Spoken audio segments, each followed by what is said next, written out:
Motherfuck! The outtakes are going to be great. That's staying in. Welcome back to the Troyer Chats podcast. This is my first episode of season 2, I think I'm going to officially call it. I here with me have Emily O'Brien, founder of Comeback Snacks. Wow, if I stare in that is not good. I'm blind. Well, let's just talk to you. We'll go like this. Okay, let's go more like Joe Rogan. Like, let's look at each other. Anyway, welcome, Emily, and thank you for bearing with me and coming on my show today. Oh, thanks for coming over. Thanks for the coffee, for the matcha. I personally did not know Emily's story. I have seen Emily speak twice now. And, but basically she has a gourmet popcorn business that she started in federal prison, correct? Yes, absolutely. Correct. So if you are not familiar with Emily's story, buckle the fuck up because it's a good one. And please stop me if anything I said is like not correct, but you were sentenced to 4 years in the Grand Valley Institution for Women in Kitchener, Ontario. Yeah. For drug smuggling into Canada. Yeah. Correct. Yeah. So I feel like, if you don't mind, I feel like for anyone listening or watching that has not heard your story before, can we go through like how that went down? Yeah. I mean, it was the whole thing. Like it's been almost 8 years now, but I guess it kind of started with, I was living in Toronto and I was kind of struggling with something that was going with my family life, and it was just like a shit show. I chose to imbibe, instead of actually trying to deal with those emotions. But I also owned a company. So, I was kind of torn between the world. If I don't want people to, like when you're a woman running a business, you're just like supposed to just not worry about things, right? So right. You're supposed to take everything on and it's fine. I use that as like an excuse for ignoring everything else. Right. And sorry, real quick. And it was like a social media marketing business? Okay, cool. How long were you doing that? About 3 years. Cool. Okay. And then I went to prison and I tried to I tried to continue to run it in prison, but then I was like, no, something new. A fresh start. Yeah, absolutely. So what caught my attention, well, obviously your like opening line, or I think it's at your, when I've seen you as a keynote speaker and up on the screen, it's just like your mugshot. I was like, okay, you have my attention. What's going on here? That's good feedback. And also popcorn, like tell me more. Yeah. Like what the fuck, what? So yeah, you had me right away. And it's actually really funny because before that, I had literally bought your popcorn before. Mm-hmm. And the bag has a logo or a drawing right front and center of every single fucking bag of a woman in a pinstripe stereotypical like jail uniform. Yeah. And then it says, popcorn's so good, it's criminal. Yeah. And I was like, cute. Like I didn't fucking make the connection. So once I heard your story, it's obviously like way cooler to not put it together, and my brain basically exploded. So, okay. So sorry, I interrupted you. So you were in Toronto and you were running this other business. Yeah. Yeah, and then trying to cope with things that were going on with my family. It was just like a very messy divorce, and so I kind of drank. I was a casual drinker always, and it's very easy just to go out and have. No one notices if you have like 5 or 10 drinks, so it's like. And everyone else is doing it, so it's like this is fine, it's normal. And you can go to different places. Like I would go out with different people every night. I was high functioning, I guess. Right. And I wouldn't say I think at the time it would be alcoholism. Like I don't call myself an alcoholic now. Like I know I definitely did way too much at that time. And sure. Then cocaine which is common, I think. Yeah. For especially like teenage years or outside of post-secondary years, also like your 20s. Yeah. And, your university life. Like, yeah, like you're partying, but really like weren't we all probably classified alcoholics? Yeah. And you know what I mean? Like. Yeah. But yeah, okay, sorry. And then so I met someone through my work actually who was a client, and then he was sober, and he'd actually gone through something similar to me, and struggled with alcohol and cocaine, and so he wanted to help me get sober allegedly, but then. So he not only was a friend and we grew kind of close. I wouldn't say it was lovey-dovey or romantic. Like some people are like, oh, your boyfriend. I was like, I wouldn't say it was that. But we were close. Yeah, okay. And because I knew that I wanted to really reduce the amount that I was taking in, and I knew at one point it wasn't serving me well. So he like kind of helped me get on that path, but then the business side of him was so fucking sketchy. Ew. Like like a bunch of his checks started bouncing, but because I just saw this like, I wouldn't say savior, but I saw like I liked having a sober friend. Right. And I wasn't gonna go to AA or anything like that. I was like, you know. So I kind of just like was like, oh, it's my sober friend, it's fine, you know. And then sometimes I think you like kind of see what you want to see in certain relationships, maybe. Yeah, selective vision. Yes. It's like selected hearing. Anyway, so checks are bouncing. I'm just kind of annoyed with him. I've known him for about 8 months, and then he asked me if I want to go on this trip with him. Just like a vacation to get away from Toronto. And I'm like, 100%, yeah, sure. 100%. Yeah, like, I'm sorry. Like, say less. Yeah. Yeah, it's not And how old were you at this time? I think I was 24. Okay. No, 25. Whatever. 20s, like, I'm not going to take 100% I'm going on a trip with you. Yeah. And like, bless our hearts that we like think we know what we're doing at that age. Like we are children sort of still. So I don't blame you. I would have done the same. A very wise child. Okay, so then you went on this trip that was supposed to be like vacation. Yeah, and then his demeanor changed like when we got down there, like on the third day, and he said, "Oh, we're actually here to work." And there was like a bunch of other stuff that happened, and then he's like, "Yeah, we're here to work. Our friends are picking us up. Sorry, not our friends. My friends are picking us up in an hour." Okay. And because it's not all about fun and games. And I was like, "What do you mean?" And then, yeah, so I had to get in the car with him and these random people that I didn't know. It's not like they came and dragged us out of the hotel room. Like it wasn't like that at all. It's like, okay, I thought I was just going for a car ride. I was like, haha. Right. Yeah. And we get to this house, and then there's like bricks and bricks of drugs on the wall, and there's like a lady there she's like a grandma, and she's like, thank you so much for doing this. Like I guess he was in debt and had somehow gotten tangled with people that he owed money to. Okay, naturally. Yeah. And so he had brought me on this trip to help settle this debt by bringing drugs back for these people. Honestly, there is so much fucking sketchiness that happened that I don't even know what the actual truth is. I just know the truth that I was a part of.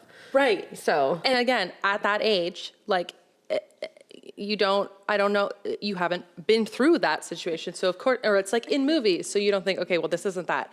But like, do you think maybe he, from the beginning of your relationship, did he maybe seek you out more, or maybe you naturally were friends, but then he saw it and like kind of stayed to try and like kind of prey on that? And he thought like, I can get her to do this for me maybe one day, or and like shit. He knew that I was struggling with substances, so he used his sobriety as a way for me like to trust safety. him. Yeah, damn it. That's that's so. But like, even if I was like, say I was going through this at like 45 or 50, if I'd never been through this before, I still wouldn't. It'd still be a shock if I was involved in drug smuggling. You know what I mean? It's like, this is like a world that I was never planning on being experienced in or well-versed in. Like, I get nervous at the border regardless. Oh, yeah. Yeah. Oh, I mean, yeah. I mean, I do, and I have not smuggled drugs. And so I can't imagine also now actually being, shit, I did that. And then just going through like a security thing when I know there's literally no metal on me. I'm like, is it gonna beep? Yeah. It's fucking stupid. With the grandma in the house, and grandma was like, thank you. Like, okay, grandma, anything for you. So basically, and like, they didn't drag you there, but was it, you felt like? He said that he'd already sent them my passport information when he booked the trip. So like, and so he paid for this trip, but actually like that was part of the plan. Yeah, yeah. So he was like trapping you. You were trapped. You were trapped. I don't know what the right word is, because it's like, you still like did it willingly, like they didn't have a gun to your head, right? Yeah, like, but then he said like, I didn't want to mess with those people, and he like already told them like he owed them money, and I was part of like, I was now, because I was on this trip with him, I was now responsible for, what's the word? Not redeeming debt, but like settling the debt. Not redeeming. Okay, so gaslighting, I would say that is emotional abuse as well. Just like really making you feel like, well, you're here now and you felt like you had to do it, obviously. Okay, so did grandma load you up? Or not that day? Did you? Yeah, so I had to get my measurements taken. because they make you like wear these bike shorts with that, and then you wear a dress over it. So I had to get, it was like this like drug smuggling tailor. What the fuck? I'm glad, like, we're laughing about it now. Yeah. Okay. Oh yeah. You gotta find humor and everything. Yes. But and then yeah, so we didn't actually get the drugs that day. So after they took the measurements, and then they were gonna make these shorts for us, and we were gonna leave on the Friday. So we were like, I think we got there on a Friday. It was a week. And so like the next 3 days after that, I was just like, I kind of thought it was a joke at first, and then I kind of realized that it was becoming very, very real. And so and then I was actually mad at him, and I was like, I just want to go home, you know? And he kept trying to like saying like everything would be fine, I've Gaslighting. done, like, oh yeah, like I've done it before, it's super easy, blah blah, just don't worry about it. And I was like freaking, I was like, I'm going to fail at this. And then No, really, I will not be good at this. Okay, yeah, same. and he just like wasn't listening. He didn't care. He didn't care. He was just so desperate. And so the next 3 days, I was like, literally, I would just like went out because I was mad as I was just drinking. And he even like and then this is another thing. He's like, oh, do you want to party? And so this whole sobriety thing was just like a scam after scam.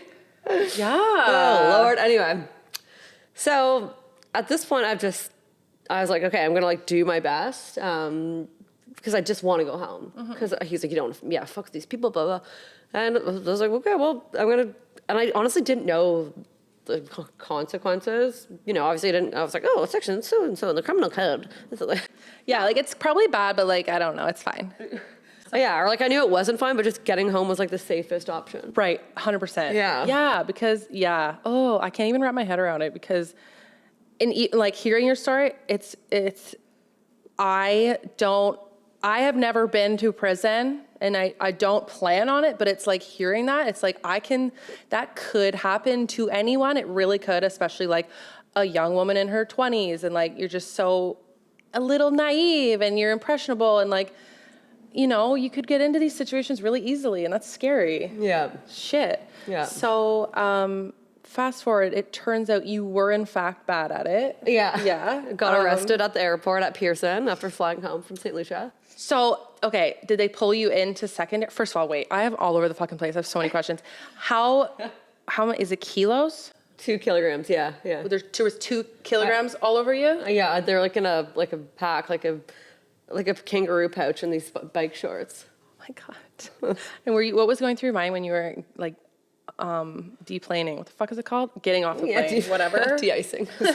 Offboarding the plane? Off. Like in your fucking Columbian dress and your bike shorts. Were you just shitting? No, actually, shockingly, I wasn't. Wow. I should have just done it all on the plane and then I would have been. But oh my God. But like probably just relieved to actually be in Canada no matter what the fuck else was happening? Yeah. Okay. Yeah, but like you could tell my body language was all over the place. Like I was like my eyes are just everywhere. Like they were I was probably waddling through the airport with this thing on me.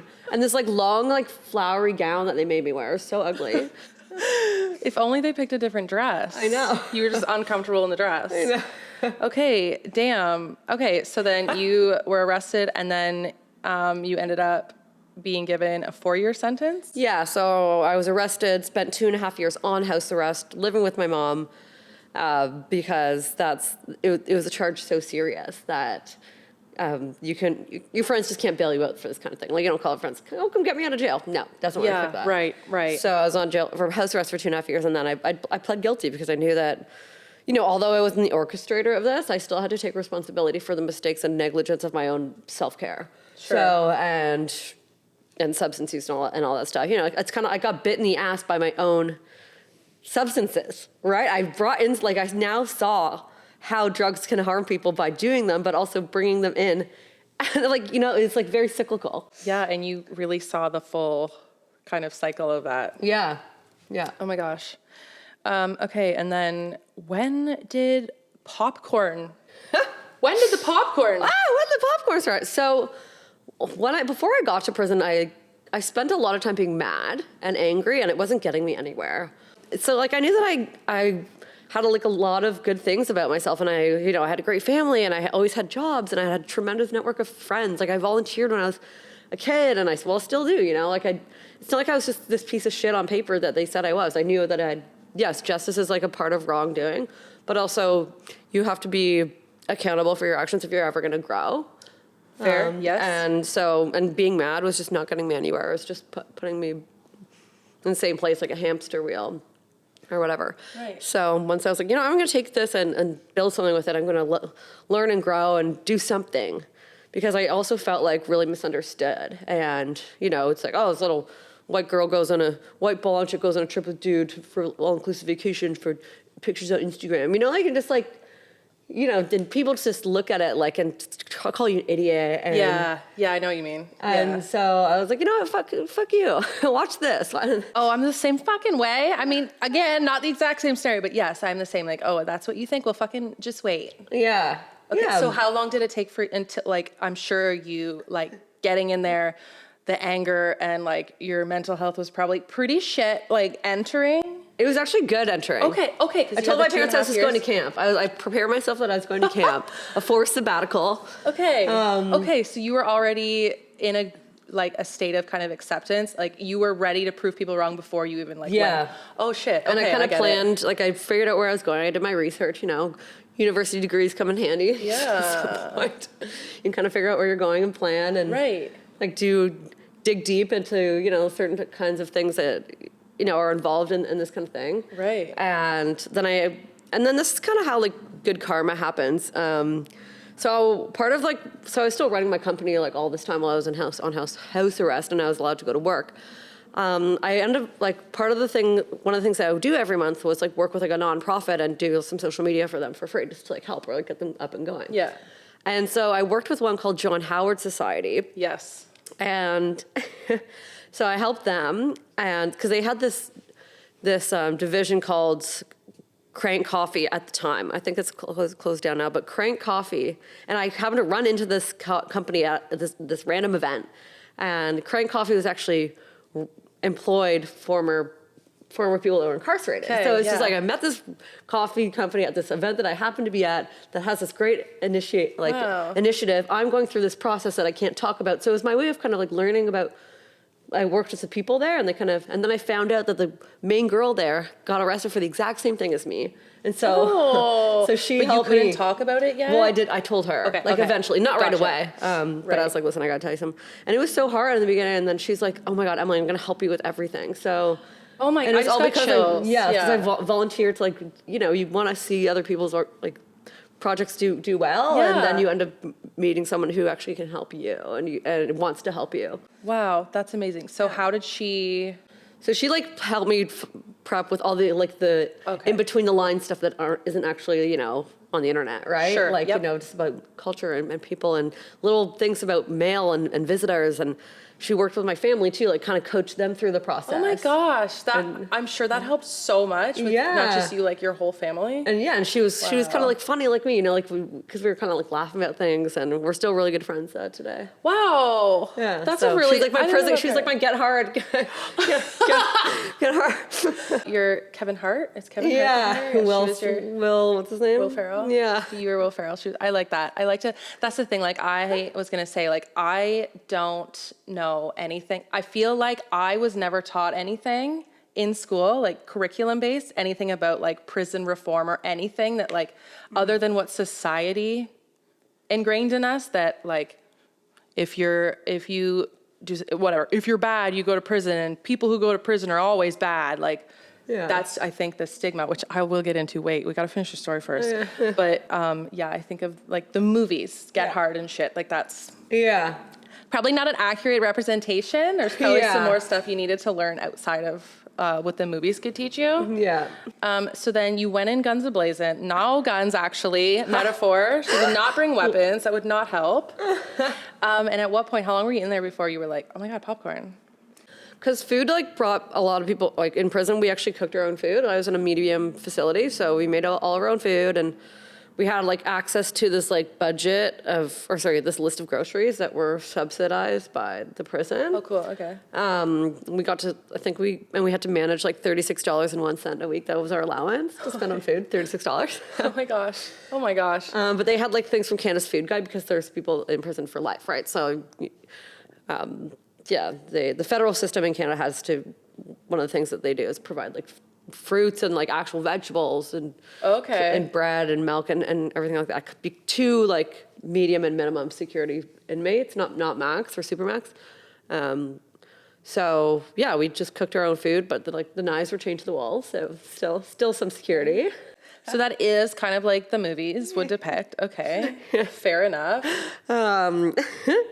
And so people cook like, their favorite dishes from home. You talk to people about like their stories and hear about them. And I kind of learned that I was like, holy shit, like we're all in here, but we all just like want like, we recognize that we did something wrong. And, at least a lot of people that I met at least. But then there's a lot of people in there that have so much trauma. It's very hard to heal because you're still so traumatized from whatever happened to you in the past. Sure. And, tremendous like abuses had happened to people. And so I was like, I wanted to create something that could like help relieve some of the anxieties of like, say, employment, or just, just feeling really alone and insignificant. And I didn't think that was fair for like someone that's trying to find redemption. And if the prison system actually worked, that's what we're supposed to be able to find is employment. And so I was like, maybe popcorn was like a popular prison snack. And so like one day I was like, why don't I just fucking start a popcorn company? Because I kind of thought about the current ones out there, and mind you, I didn't have like a lot of internet. I had very limited research abilities, but I figured that out later too. But I was like, I can't really think of any popcorn companies that like have different kinds of flavor, like really like cool flavors that are good, but also one that does something to help society. And so I knew it was going to take this passion to, and purpose of, redeeming myself and creating a comeback for myself and other people as well coming out of prison through like direct hiring. Like I could hire them for the company that I would start and then work with other organizations to, because obviously when you have a company, you can barely hire yourself for the first year. So I was like, okay. And when you come out of prison, what do you need the most? You need fucking money. Yeah. That's what you need. Yeah, so, that's a conundrum. Yeah. So by working with other organizations who do hiring as well, it was like I could maybe scale that and prove people wrong, but prove myself right. And so Comeback Snacks was actually born inside prison. And that's so cool. And also on piggybacking on just how you said, like you were trying to market research and like couldn't think of a popcorn company that was doing that. Like, so for me as a consumer, or not just as a consumer, I guess, because I'm also like looking for products for my little store. Like I said, I've had your popcorn before. It was delicious, but I don't know where I found it. I found it in a cool little shop. So it's not like at the time I didn't see it all over the place. So I wasn't like, oh, cool, I'm going to look them up again and like find them again. Like, no offense. Like it was delicious, but it was like, oh, cool, that was cool popcorn. And then it was just kind of not, it was just no second thought after that. Yeah. But then when I like put the face to the name and like that connected, like everything just went off, and then it just becomes like an emotional connection to your brand. Like this fact that there's like that story behind it, it's just, I don't even care what it tastes like. I'm supporting this. It tastes amazing. But you get my point. Like it's like you want to, and I think most consumers do, like that matters. So I think what you're doing is like very important, and it's helping people in a lot of ways. And so how many years has it been in business now? I think like 3. So I got out of prison and at the end of, what year is it? No, 2019, 2020. Okay, almost four now. So I got out of prison at the end of 2018. And so we incorporated in 2019. And then so the first year was kind of like, doing markets and things like that. And as I began to share the story with different, news outlets and media and publications, so much like I knew that I was going to take heat from people that just were like, fuck you, do the crime, do the time.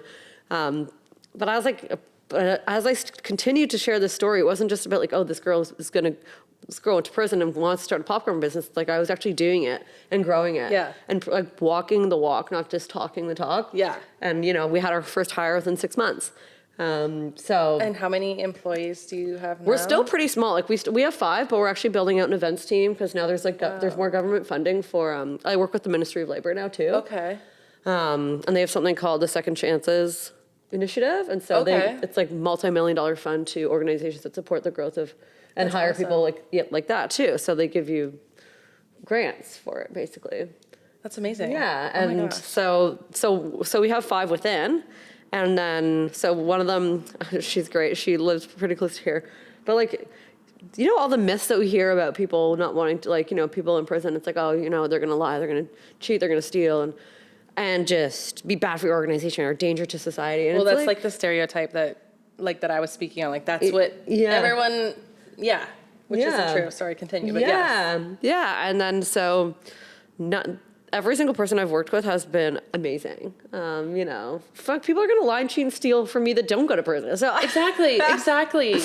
Oh, yeah. I know. Oh my God, it's so true. So one thing about you that I was really drawn to when you were first speaking, when I first saw you, was really how like I think there was many layers of things, but mostly it was like you were so unapologetically and willing to share your story. Like you were talking about something that, stereotypically or typically we would be like ashamed of. Do you know what I mean? Yeah. But it felt like you were so almost at peace of it, that you were like so confident in speaking. Like, is it because maybe in a way, are you looking back on who you were and you've just grown so much from that person that who you're talking about isn't really you anymore? Does that make sense?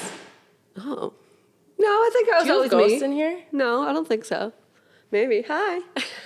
Hi, welcome to the something- podcast. I think like there's like, I know that I was like cleaning, so it was probably like a broomstick or something. Okay.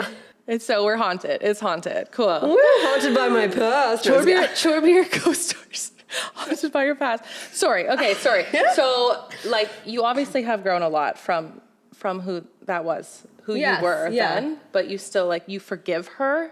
Yeah. Maybe? I mean, yeah, because we all like we've all done shit that's, you know, either we did because we thought we could get away with it, and then we regret it after we get caught, or we just do things that we end up in a fucking mess sometimes. And Always. So Some people's messes look a little different. I But know. yes, always a mess. where you can't see them at all. Some people pretend like they don't have any. Oh, they're living in the mess. Yeah. I feel like I'm living in, we probably got a little mess Yeah. I'm in right now, but yeah. And I think like part of the reason why like I let my life get to that like kind of level, like I'd always kind of been like pretty adventurous, right? Not adventurous in terms of drug smuggling, but just like going on, like knowing that things were probably risky and doing it, you know, like even when I traveled and stuff, you know, I'd be like in blackout wasted in like Thailand, you know, like lying on a beach, like that's risky. It's a little risky, yeah.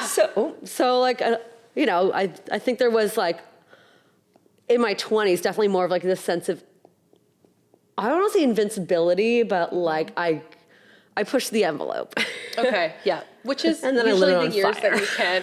Usually you can push the envelope in those years, but yeah, you lit it on fire a little bit. Which is, you know what? So I'm definitely more like calculated. Like you still have to take risks in life, or else you're just going to die boring.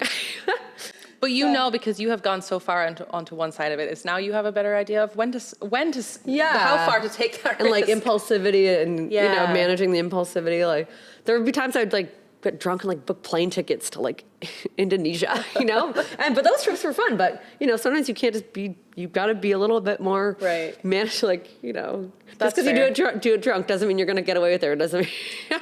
Stitch that on a pillow, as my friend would say. So you have forgiven yourself for whatever. And was that something how long did that take? Did that happen while you were in prison, or was it before? Like, were you, before going into it, you were like, okay, this happened?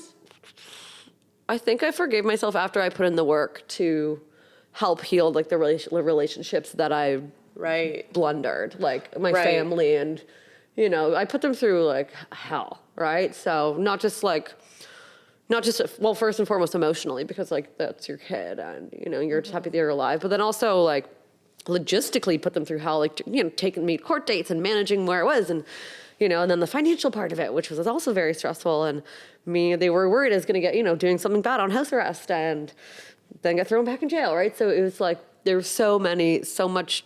It took a really big toll on them. And then once I knew that I was going to do something good and like make them so proud, and I did it, that's when I forgave myself. That's amazing. And I know you said in one of your talks that your mom is your hero. Yeah, Heidi the hero. Hey mom, hero. Okay, so I have to know, again, movies. I've never been arrested. I only know of it through movies. Did you get like a one call situation when you got arrested?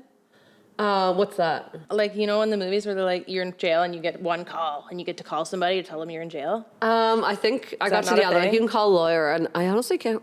I think they called my parents. Oh, see, I was curious, but I'm like, was it you? Did you have to be like, hey mom, like how did it wasn't you that told her? No. And then I had to see them in the courtroom the next day in shackles. And I was like, I couldn't even look at her. I was like, oh. But it sounds like she was there for you regardless. Like, yeah, but sure. they were like, this wasn't the first time that substances had been a part of something less than ideal. So, you know, there's definitely been situations where I got drunk at family events and been obnoxious or whatever. So I knew that they were kind of, at this point, they're just like, the substances this is it. And I was like, I know. Yeah, that's hard. Yeah, so you guys were all through a lot. Yeah. So that makes sense. So I would get that too. So I feel like in that position, once you've like rectified the damage you've done to your family, it would be easier to then start working on forgiving yourself. Yeah. And then moving forward and building your fucking business. Yeah, because you can't, and building in your life, right? And so I'm at this point now where I have this like amazing fusion of like work-life balance. And it doesn't even feel like work anymore. Honestly, sometimes it feels like work when you're on emailing later. Sure, yeah. But this, like what we're doing right now, this is fucking fun, right? And it's also helping people that you're trying to serve, and so that's what keeps me like motivated to keep like. I firmly believe like a successful brand or business, you have to stick to your morals and make choices that align with those morals. So for me, it's a no-brainer to have asked you on because like your story's amazing, and just the way that you're trying to help break the stigma and kind of force people to try and take a different perspective towards people who have served time. Yeah. Like, we are all human beings and we all fuck up. Some of those fuck ups result in federal prison, some don't, but we're all people. And what I also like to say is like we've all been in fucking prison at some point, right? Shit. You know? Yep. Like whether it's like environmental, like where you live, you can't afford to live anywhere else, and you know that, or like mental prison, financial prison, marital prison, right? And so we've all like struggled to be in the confines of where we are. Shit. But you can still create in those confines, and you can still build within those confines until you're out. And you fucking did. Yeah. And I feel like that's another hugely inspirational part is you were just clearly faced with a lot of adversity, and as a my best friend, I'm like, hey, let's go. Yeah, no kidding. You thrive in it. I feel like for someone who's mid-20s or whatever, like it's I'm sure it was earth-shattering at the beginning, but like you seem to like in a position where a lot of other people would have just been like, I give up, rolling over, whatever. You were like, fuck that, and we're gonna make something out of this. And now you're helping other people. Yeah, and I think like even as I build a business, those skills and like focusing on like what really matters and not letting yourself or other people get away with shit without holding like a personal fucking vendetta, but like even there is a fine line. I'll give you an example of like something that just happened with us, but like so we worked with one of these distributors, and they're like, we support the small. I'm not going to say who it is because like I don't know, whatever. Anyway, so we worked with this distributor that was like, oh yeah, we service all the smaller stores that, you know, that we have like lower minimums for ordering, and you know, so they touted themselves on like supporting small suppliers and small stores. Anyway, they ordered product from us, sold all of it off their website, and then were like months and months late paying us for a product that was already sold ahead of time. And I was like, no, but they were trying to like scare us, and because they knew that we were small. Yeah. They knew that you were small. They preyed on that. So see how all these themes come. But you were able, you knew, you picked up on that. I was like, you're not getting away with this. And so what I do, I use my resources to work with lawyers who help me out pro bono, sent this motherfucker a letter. Nice. I guess he's getting their money back. Oh, you are. Yeah. I guess he's never working with them again. So you are. Yeah. Okay. So it's like, no, you can't like these kinds of behaviors and patterns will translate into so many different areas of life. Yeah. So you can't, you got to fight for what's yours, rightfully yours. And yeah, just get it back and learn from it. And then I'm going to teach people. I'm going to teach people about this whole experience. So now from being someone in prison, it's like now I can help other food suppliers. Because I'm sure this is going to happen. And some people be like, oh yeah, it happens all the time in business. And I'm like, no, that's not fucking good enough. You can't just owe a small company $32,000 and have it fuck up their entire first quarter. That's a lot of money. Yeah. Yeah, no, not okay. Yeah. Just because they're a little guy. Like, it's harder on the little guys. You can't swallow that. It's like, and then I found out that they had actually done this to like a couple other suppliers. And so, but I guess their whole strategy was like they can't afford legal, they're not going to do anything. Oh, right. And so, not today, this tiger. bitch. Yeah. Because they got away with it so many times before, so they probably didn't even think. And like it would be different if like, the product wasn't like, you know what I mean? But they take the payments from the stores. So it's like if the product is listed on what, and then the stores, like say you go and you order off their website, you pay on demand there. Right. With your credit card or whatever. Yeah. So the money, they took in the money and we're trying to I don't know what they did with it. I don't care what they did with it, but you got it back now. I'm getting it back. And good, because that's not okay. You can't let the big guys take the little guys. Yeah. So you always very authentically, clearly your brand is sticking up for the little guys. Yeah. And I feel like, so once you got out of prison, you did not hide at all. You were very adamant about obviously sharing your story, which is the reason I think is one of the reasons obviously that your brand is so successful, and you're just getting more and more momentum. You're getting into more and more stores and stuff. Yeah. And I think like I said before, it's like the emotional connection. It just adds another layer for the consumer that like you want to support them. You want to see where they go. Like, and I think you consider yourself more of like a social enterprise, right? Yeah. Because you're more interested, obviously a profit's nice, but you're more interested in what you can do socially than like your bottom line for the most part. Yeah. And the more you grow, like you kind of have to have a balance, because the more you can grow your company, the more that you can like use that money for other things. Right. So right. You got to have a nice little bill. Right. And so I know you listed a few organizations that you partner with or do things with. So can you give me like a quick gist of like what Comeback Snacks is doing for prison reform or for like helping people with records get hired? Yeah, so I do like there's a number of different buckets that we kind of do.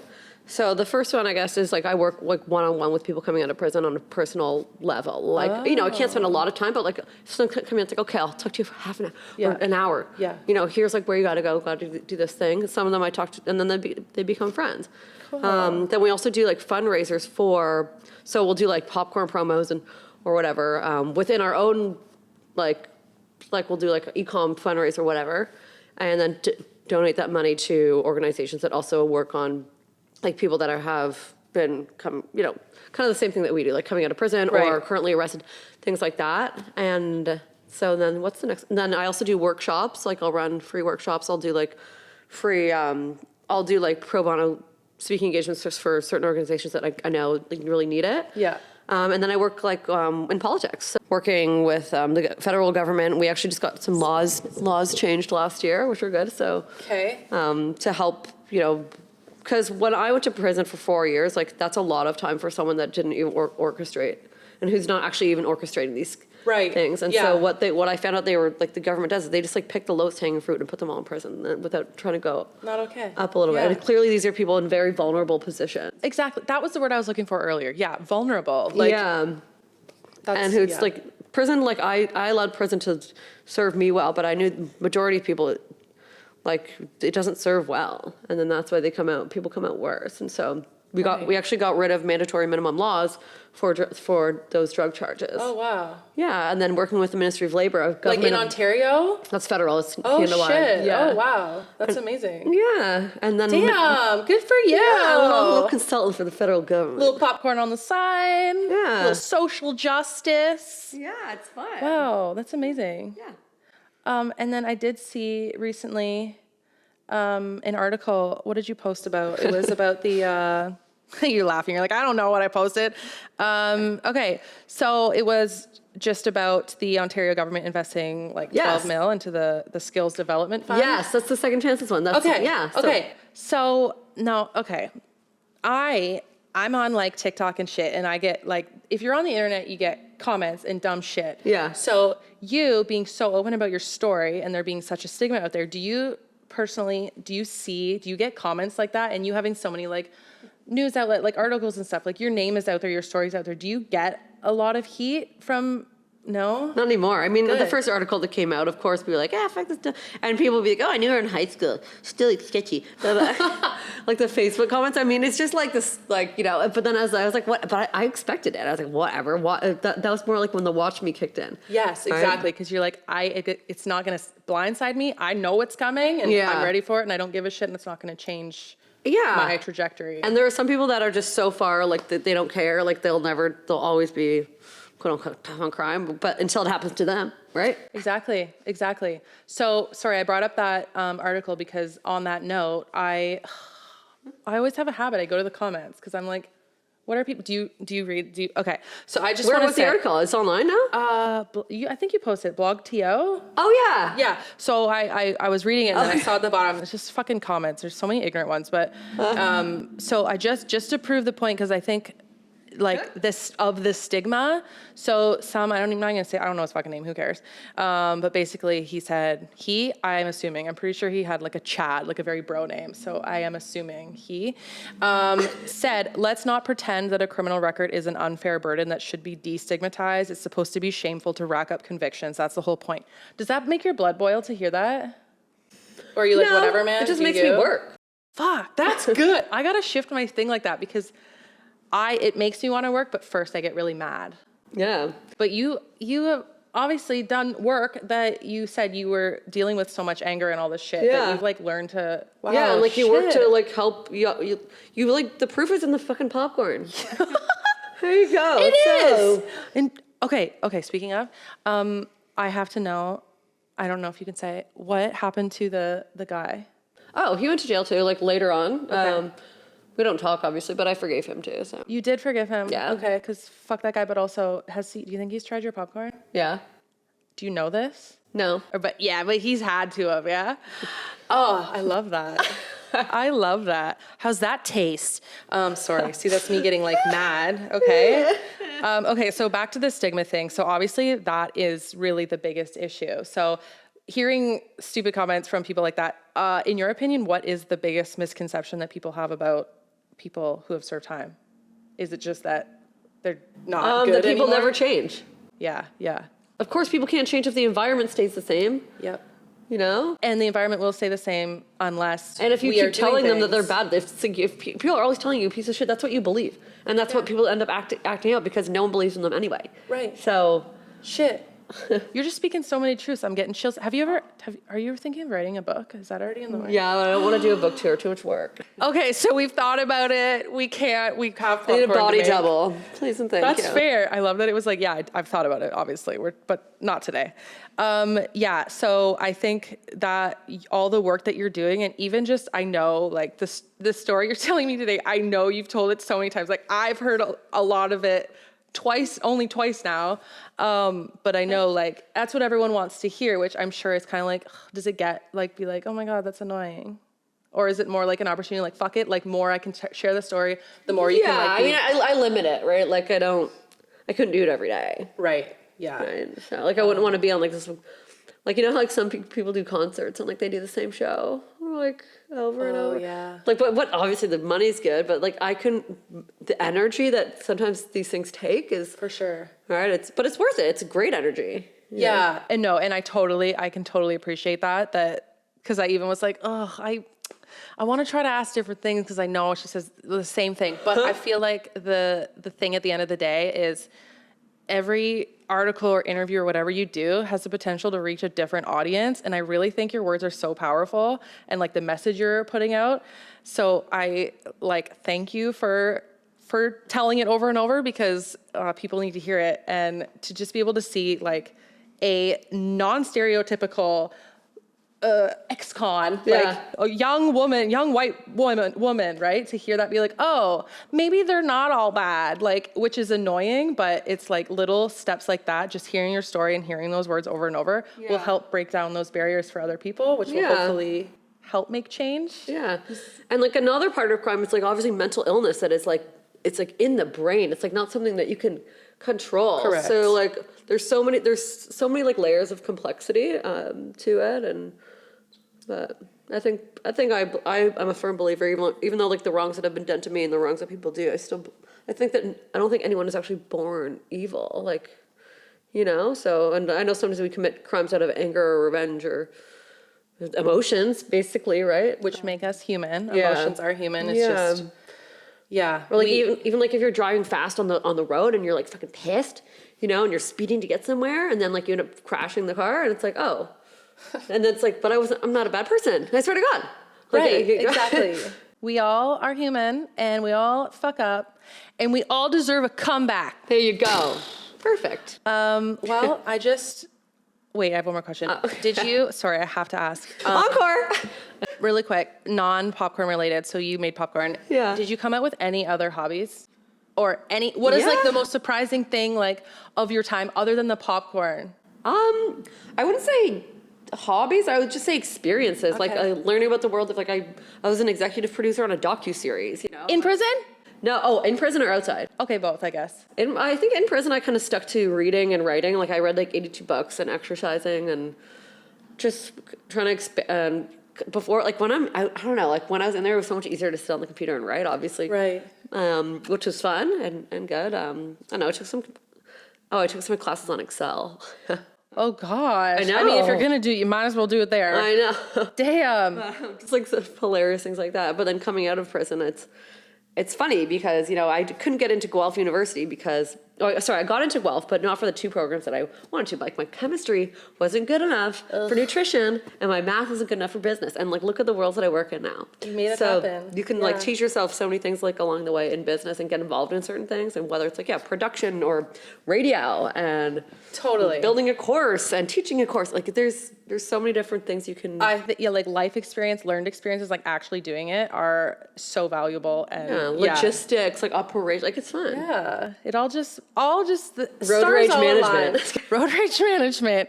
Oh, that's amazing. Well, yeah, I just really love your story, and I'm very grateful for the opportunity that you have sat down with me, and the opportunity that I can now share it with my audience, because I do think it is just very, very inspiring. I feel like while being incarcerated in federal prison isn't necessarily like super relatable to everyone on that level, I feel like it's the theme of just an incredible comeback from someone who essentially hit rock bottom but decided to not let it win. Yeah. That's where I think we can all draw parallels from. Turn those rocks into diamonds. Turn those rocks into diamonds. Yes, that's amazing. Well, thank you so much for sharing all this with me. Oh, of course. Yeah, and if you're a retailer, if you're a retailer out there, definitely reach out to me. Instagram, Comeback Snacks. TikTok, @Comeback Snacks. And what's my personal one? Oh, ems.o'brien. I'll link all of your